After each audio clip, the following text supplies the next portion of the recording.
ada hormon kita namanya testosteron. Testosteron itu dia akan diubah sama enzim 5-alfa reduktase. Itu menjadi 5-dihidrotestosteron. Gitu ya. Masuk file. Oh, baterainya habis, Po. Oh ya udah. Dari sini aku tak anu aja deh, banyak berdoa aja. Aku takut nanti malam dimimpiin nggak baik. Maaf merepotkan DKP ya, ini memang tutor yang paling merepotkan ya.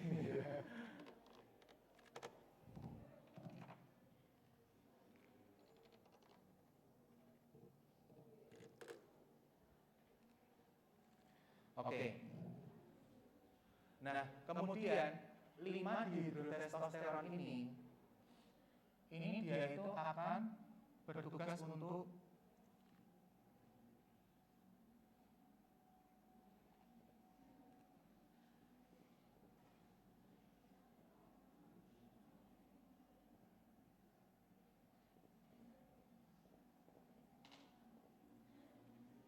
masuk file.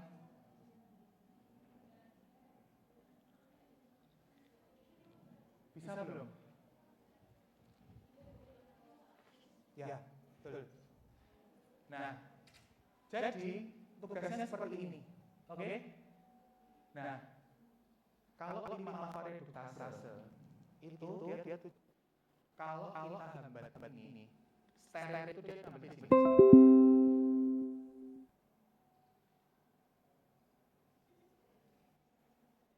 Ya. Jadi testosteron itu nggak bisa menjadi DHT. Gitu. Nah, di sini pertanyaan menjadi sebuah pertanyaan. Apakah efek androgenik seseorang itu bisa menurun? Bisa jadi. Karena testosteron ini kan juga memberikan efek. Ya kan? 5-DHT ini juga memberikan efek masalahnya. Efek androgenik. Misal rambut. Fun fact, cowok angkat rambut kamu. Ya. Cowok itu rawan mengalami yang namanya alopecia. Karena testosteron itu justru membuat rontok. Makanya kalau pada karena itu kamu angkat aja rambutmu gini. Bentuknya M ini. Ya, itu salah satu contoh aktivitas androgenik.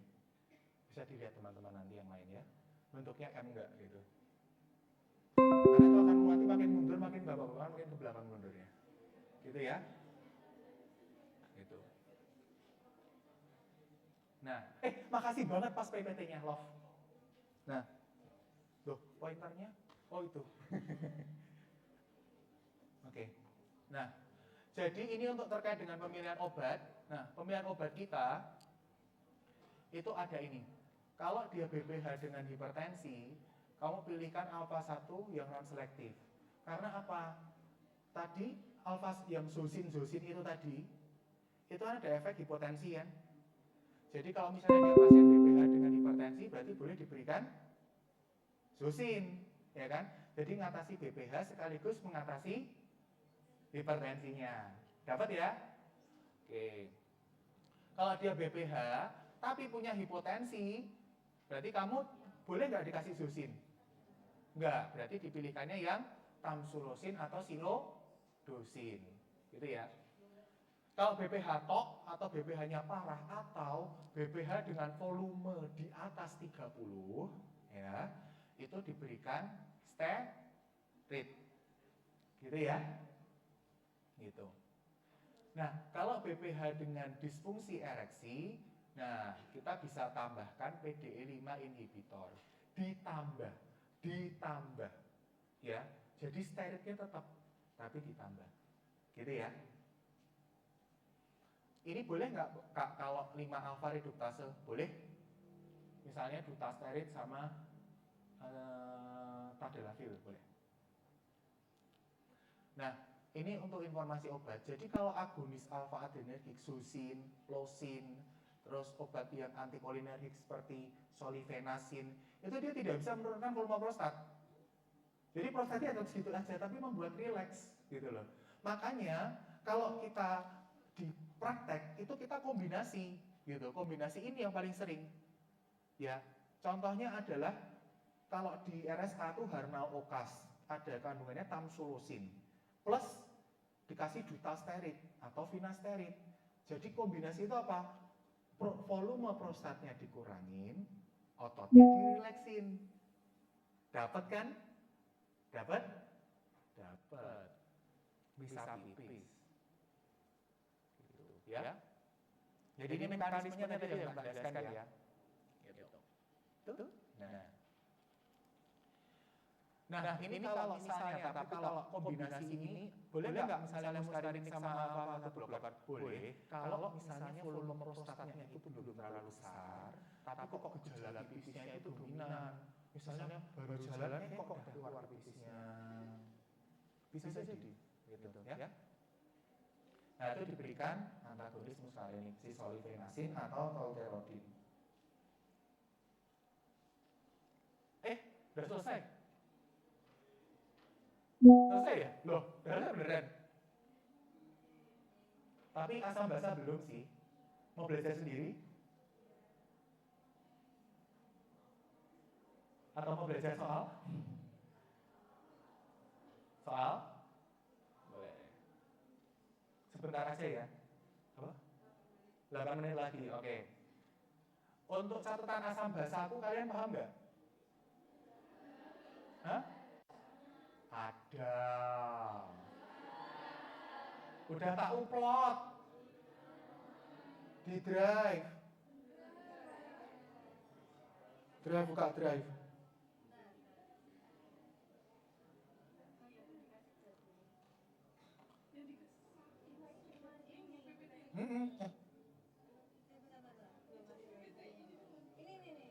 Oh, langsung itu. Oh, berarti di dalam satu ini. Di dalam satu drive ya, guys. Wati ya. Yang ada di driveku yang ini. Sebentar ya, guys Wan dan guys Watiku. Kayaknya yang di satunya.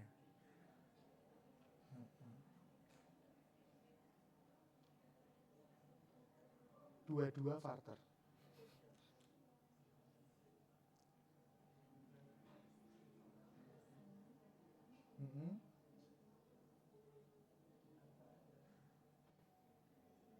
Ini bahan tutor angkatan 2 ini ada tuh. Itu tuh. Bantu share ya. Ada 3. Hah? Itunya aja. Oke. Mati. Jadi sekilas info aja biar ini terkait dengan asam basa, singkatnya aja ya. Teman-teman, gini, asam basa. Natrium itu kan dia cenderung berada di ekstrasel. Oke? Natrium itu cenderung ada di ekstrasel. Sehingga kadarnya akan tinggi. Jadi Na itu lebih banyak di darah. Sedangkan kalium itu dia berada di dalam sel. Sehingga kalau dicek darah, kalium itu akan lebih kecil jumlahnya. Paham ya? Itu konsepnya. Dia kadang sering ditanya. Jadi begini, konsep asam basa natrium itu jadi ini katakanlah ini adalah sebuah barrier. Ini darah atau ekstrasel. Ini intrasel. Nah, natrium itu dia cenderung di luar. Makanya kalau dicek darah, kadar natrium berapa? 125 sampai 135 kan? Karena Na itu dominan di luar. Tapi kalau kalium itu dominannya di intrasel. Sehingga kalau dia dicek darah, jumlahnya akan kecil. Gitu. Ya, konsepnya ini besok ya kalau ditanya, kenapa natrium itu lebih tinggi dibanding kalium? Karena posisi natrium ada di ekstrasel atau lebih di darah. Sedangkan kalium cenderung berada di intrasel. Gitu ya. Nah, makanya nanti akan ada permainan natrium. Udah dapat catatannya? Sudah? Paham nggak kira-kira?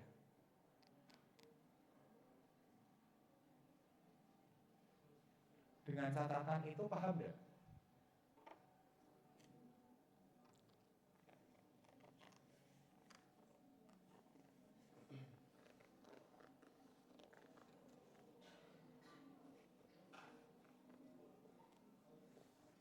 Paham?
Tonisitas paham?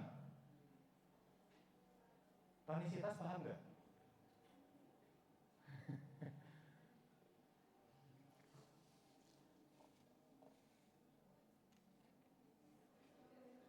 Nah, jadi gini, kalau tonisitas hipertonik itu tuh selnya itu akan tertekan, gitu.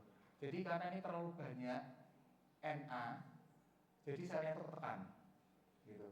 Nah, makanya selnya akan mengkerut. Tapi kalau hipotonik, itu cairannya itu karena tekanan di luar, tekanannya ini rendah dan tekanan dalam tinggi, maka selnya akan mengembang dan nanti akan hemolisis, gitu. Jadi cairan hipotonik itu sebenarnya akan cenderung lebih berbahaya dibanding hipertonik. Karena ini bisa meletus selnya, meletus selku satu duar, gitu ya. Ini contoh-contoh cairannya, gitu ya. Nah, aku mau nge-highlight aja sebenarnya. Kalau kelebihan natrium itu ceritanya, silakan kalian bisa pilihkan kalau bisa kalian pilihkan hipernatrium gitu.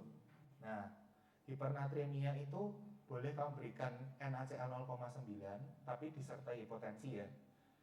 Atau kalau diabetes insipidus itu kan posisi di mana pasiennya itu kan pipis terus ya kan. Berarti kan Na-nya ikut kebuang kan itu. Nah, itu bisa diberikan namanya desmopresin. Desmopresin itu adalah hormon ADH, jadi supaya kamu nggak pipis lagi gitu. Kalau hiponatremia gimana? Gitu, natriumnya turun. Nah, jadi maksudnya selnya yang di sebelah sini itu turun. Gimana? Ya udah, kalau misalnya turun, tinggal dikasih aja Na, selesai gitu. Terapinya dengan tolvaptan atau demeclocycline lah gitu. Gitu. Ini ya, jadi jumlah tadi yang tak gambarkan itu terkait kalium sama natrium itu seperti ini ya. Nah, kalau kalium itu dia akan lebih banyak. Jadi kalau kalium itu ada pasien hiperkalemia ya. Nah, hiperkalemia itu penyebabnya, tolong ini dihafalkan penyebab hiperkalemia. Kalium itu sering problem, jadi itu sering keluar. Kalium kalsium, tolong ya. PLZ.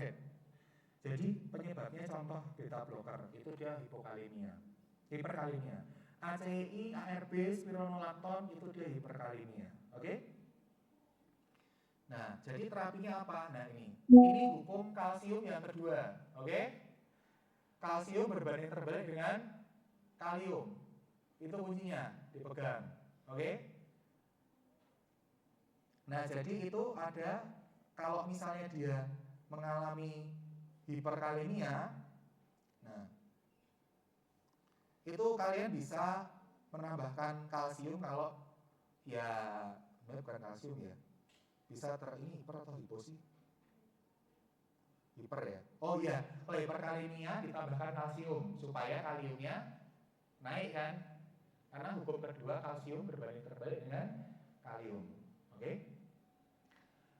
Atau yang kedua, melakukan perpindahan kalium ke dalam sel. Jadi kalau kaliumnya sel berarti kan Ca-nya kan jadi tinggi loh. Nah, berarti bisa diberikan obat-obat yang K itu dikembalikan ke intrasel. Contohnya ada insulin plus D5W, itu bisa untuk hiperkalemia gitu. Jadi insulin itu menyebabkan hiperkalemia, mendapat menyerap kalium ke dalam intrasel dengan cepat gitu. Jadi dari sini itu ditarik ke sini itu dengan cepat. Tapi kan masalahnya insulin itu kan bisa menurunkan gula darah. Makanya dikompensasi dengan D5W atau Dex terus. Gitu ya. Kemudian ada NaHCO3 itu untuk asidosis dan hiperkalemia. Gitu ya. Jadi kalau ada tanda asidosis bisa diberikan NaHCO3. Sama salbutamol. Salbutamol itu dia juga narik kalium. Gitu. Dinebukan bisa. Atau meningkatkan ekskresi K itu dengan kalsium polistiren sulfonat. Kalitik, kalau materinya namanya kalitik. Gitu. Nanti bisa dicari ya. Oke? Oke. Nah, kalau hipokalemia ya udah tambahin kalium aja, selesai. Gitu ya. Nah, kalau kalsemia sama. Kalau hiperkalsemia itu kuncinya juga hampir sama. Nah, ini, tapi yang penting adalah kalau kalsium di atas 12 itu diberikan bisfosfonat. Bisfosfonat itu kan yang ini ya, alendronat itu ya. Karena dia itu bisa menarik kalsium dengan cepat. Gitu. Konsepnya kayak tulang tadi. Kalau hipokalemia ya udah tambahin kalium selesai. Gitu ya. Kalau magnesium, kalau terapi hipermagnesemia, nah nanti pakai NaCl atau Ca. Tapi Mg itu jarang ya, jarang keluar juga. Kalau kekurangan Mg ya MgSO4, gitu aja ya. Fosfat, nah terapi fosfat tadi ngikutin yang tadi ya, yang kalsium. Nah konsep asam basa itu kan kayak gini. H2CO3 itu kan terdiri dari H plus dan HCO3 ya. Atau jadi H2O sama CO2. Nah ini tuh adalah basa. Ini di metabolik. Kalau ini itu di respiratorik, gitu ya. Ini yang membedakan. Jadi degradasinya si H2CO3. Kalau dia menjadi H3CH CO3+, itu dia akan jadi basa di metabolik. Tapi kalau H2O plus CO2, dia di respiratorik. Dia akan cenderung asam. CO2 itu asam, HCO3 itu cenderung basa. Gitu ya. Jadi penanganannya gimana? Ya udah, kalau asidosis pakai natrium, bikarbonat. Ini ditambah. Iya enggak? Kalau asidosis berarti itu kan ininya berlebihan toh? Bener enggak? Berarti ditambah ininya kan? Pakai apa? Natrium, bikarbonat. Gitu, ya. Kalau alkalosis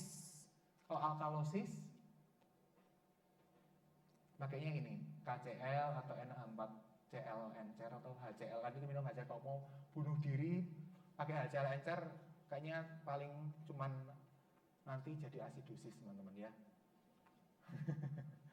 Gitu. Oke. Dari saya itu soalnya dikerjakan ya teman-teman, ada 20 nomor. Oke, tadi itu rencananya mau tak bahas tapi karena keterbatasan waktu tadi mohon maaf banget. Nanti bisa dikerjakan buat PR di rumah ya teman-teman ya. Nanti buat diskusi bareng, nanti bisa kita kalau kalian bingung boleh screenshotin sampein ke aku. Gitu ya. Oke. Mungkin bisa ditutup dulu terus gitu kita velocity.